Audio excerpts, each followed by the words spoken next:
You have to train your expectation to match your desire, instead of letting circumstances train your expectation. In other words, you must let your desire train your expectation. You must let what you want about a subject train your expectation. In other words, your expectation, what it really is, since every subject is two subjects, like a long stick with wanted on one end and the absence of wanted on the other, whenever you activate a subject, your expectation, all it is whichever end of that stick you've practiced the most, you see. So you change your expectation by having some experiences which cause you to know what you don't want, so you know what you do want.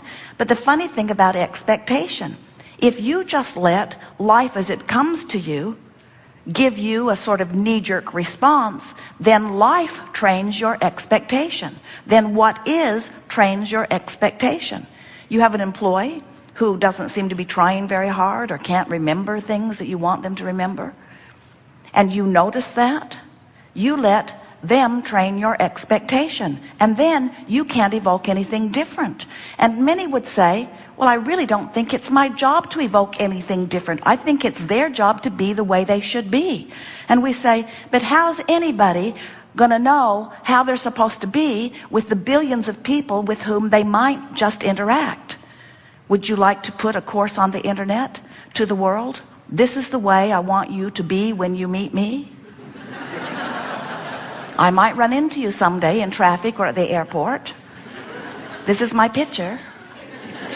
When you meet me, these are my rules. It's not very logical. You can't even get your kids to respond to that, can you? And so what you want to do is get your expectation of people in general, of life in general, of hotels in general, of hotels who are bringing breakfast to your room. You have to get your expectation somewhere in the vicinity of your desire. You cannot let what is be the reason for your expectation.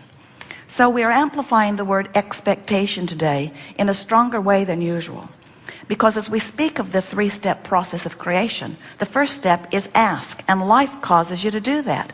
So when breakfast doesn't come the way they want it, they ask and ask and ask and ask and ask. We're not kidding. They've been asking and asking and asking and asking. This is a 5-star hotel, they say occasionally.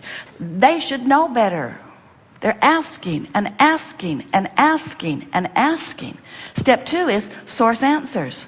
Source answers, because when you ask, a vibrational reality begins to form, and the non-physical part of you, the source, or that which you call God, your inner being, actualize around that vibrational request. It's lined up for you. Step 3 is you must become a vibrational match to what you're asking for. So that's where that expectation comes. I've asked for it, but what do I really expect? If I have a plan B and a plan C and a plan D, doesn't that mean I don't really expect plan A to work the way I wanted it to? Isn't that what it means? If I'm always saving for a rainy day, if I'm looking for trouble and trying to prevent it, if I'm looking out ahead in order to...